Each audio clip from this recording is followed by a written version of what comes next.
कैसी विचित्र माया है। कोई मार्ग निकालिए नंदराज। आप सब लोग विश्वास रखिए, आप सबके बालक अवश्य मिलेंगे।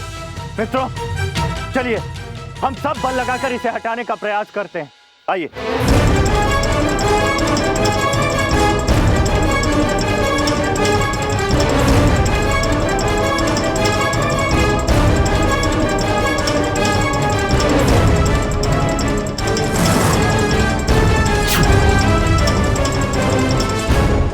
मैंने ही ये अदृश्य दीवार बनाई है ताकि गांव वाले अगासुर को स्पर्श ना कर सके और अगासुर आप लोगों को किसी भी प्रकार की हानि ना पहुंचा सके।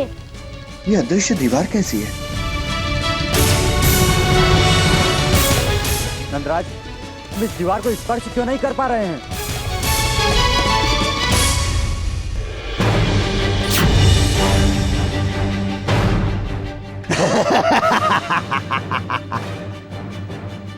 तुम्हारे साथियों को खाकर तो मेरी भूख और बढ़ गई थी कान्हा। तुम सही समय पर आ गए। अब तुम्हें खाकर मेरी भूख और प्रतिशोध की अग्नि दोनों शांत होगी।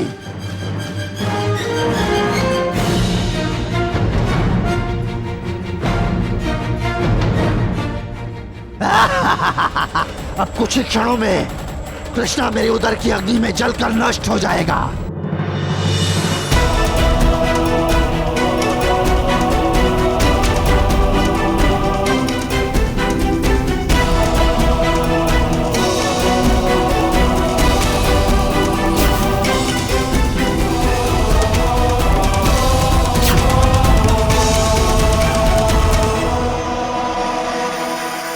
तुमने भले ही मुझे निगल लिया हो अगासुर, किंतु मेरा अंत करने से पूर्व ही तुम्हारा अंत हो जाएगा।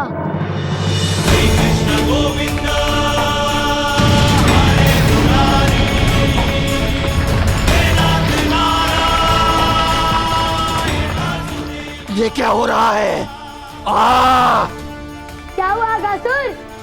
मुझे निगलकर तुम्हें आनंद नहीं आ रहा?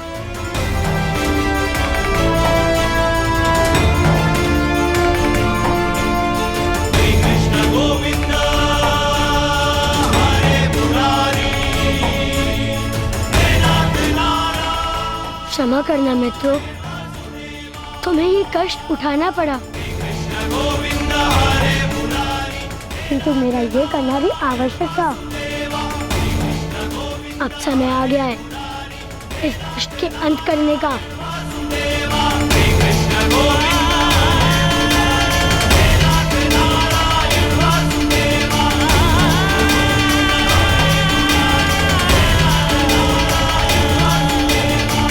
ये क्या हो रहा है? लग रहा है जैसे मेरे शरीर का ताप बढ़ता जा रहा है।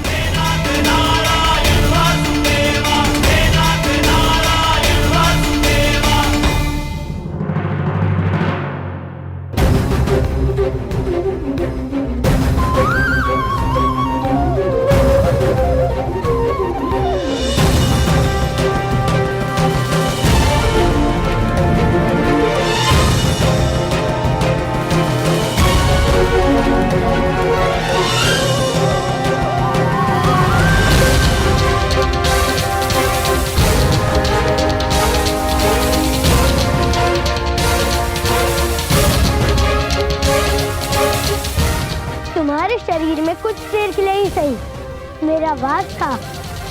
तुम्हारा उद्धार निश्चित है। मैं तुम्हें मोक्ष देता हूँ।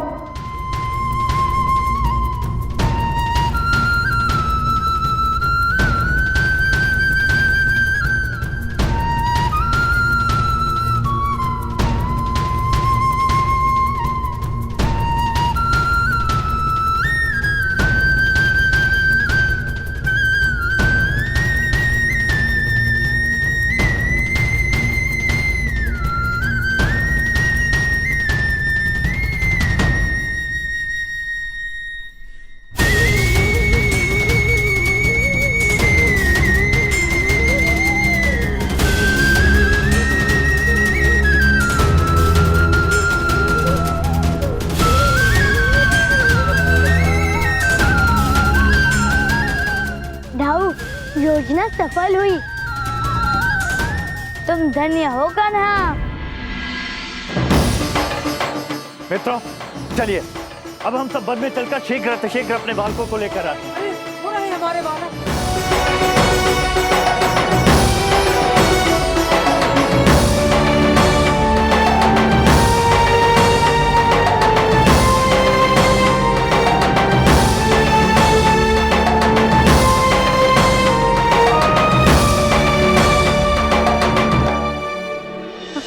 पद्मिनी कहाँ? सबके बालक आ गए, किंतु हमारी पद्मिनी कहीं दिखाई नहीं दे रही। कृष्णा, कहाँ है हमारी पुत्री कृष्णा? वो कहीं खो गई। हो सकता है उसे कोई वन प्राणी मारकर खा गया हो।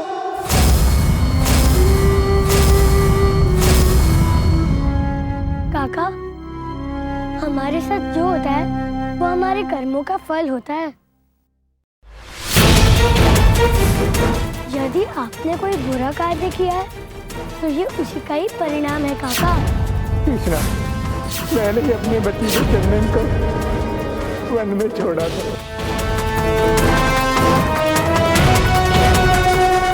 एक नन्हे बालक को उसकी माँ से अलग करने का दंड मिला है हमें। रमा मौसी के पति और आपके भ्राता अब इस दुनिया में नहीं रहे, तो आपको उनका साथ देना चाहिए था, किंतु आप सबने मिलकर तो उन्हें अनेक कष्ट दिए। क्या दोष ये है कि ये विधवा है? किंतु विधवा होना कोई दोष नहीं है। एक विधवा स्त्री को मान सम्मान के साथ जीने का पूरा अधिकार है।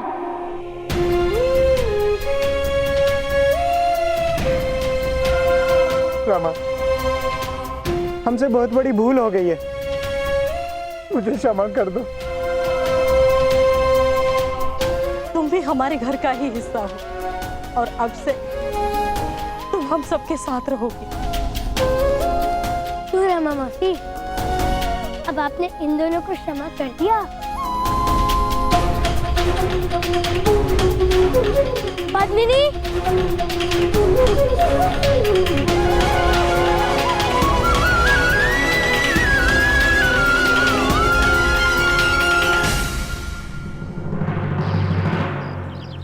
पद्मिनी,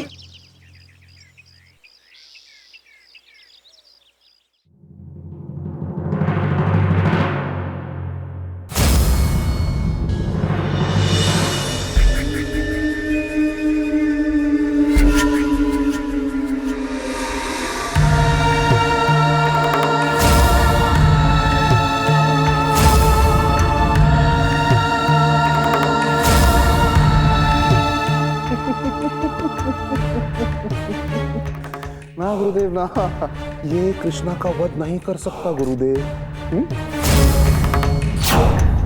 क्योंकि ये एक साधारण सा मनुष्य है। कृष्णा को मारना इसके लिए असंभव है।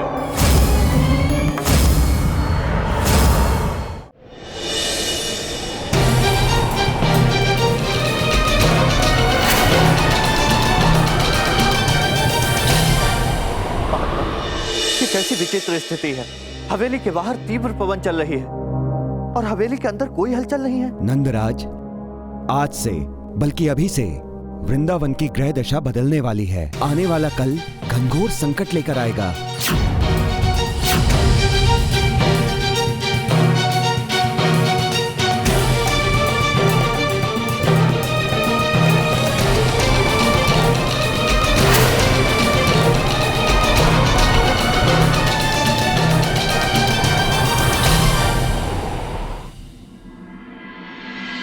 मैया कहती है कि अच्छी भावना और अच्छे कर्म बड़े बड़े संकट से हमें शक्ति देती है। और यदि वृंदावन पर संकट आया भी तो हमारे अस्त्र भी हमारे पवित्र भाव और कर्म होंगे, है ना मैया? हाँ लला।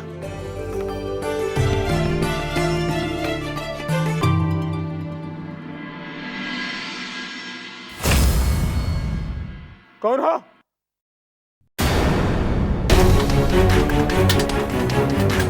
कौन हो तुम? कौन हो तुम? हैं? और यहाँ क्या करने आए हो? अरे मेरा घर कोई धर्मशाला है जो घर में घुसे चले आ रहे हो? ऋण लेने आए हो? यहाँ ऋण नहीं मिलेगा, जाओ यहाँ से। मेरी बात समझो, जाओ जाओ यहाँ से, जाओ जाओ, घूर क्या रहे हो? जाओ, अरे जाओ।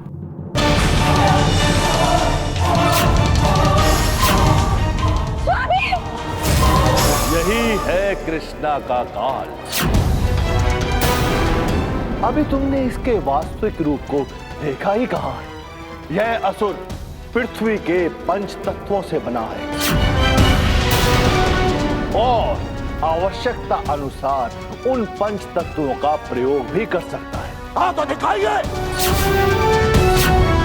दिखाइए मुझे इसका वास्तविक रूप। हे असुर, महाराज को अपने अग्नि तत्व से परिचित करवाओ।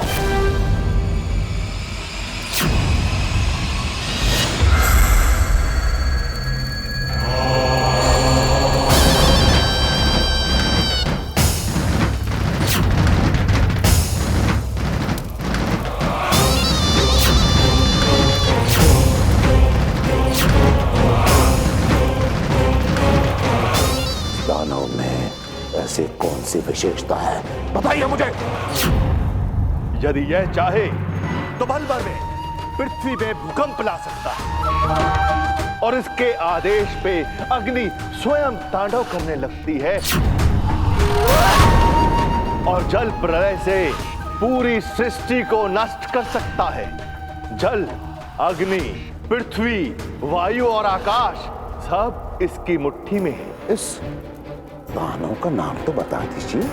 कंस ये 5 महाभूतों से बना है, इसलिए इसका नाम होगा पंचासुर। मैं कृष्णा का अंत करने आया था, किंतु लगता है कि पहले तुम्हारा ही अंत करना पड़ेगा। क्षमा कर दो मुझे। आप कृष्णा का काल है ना?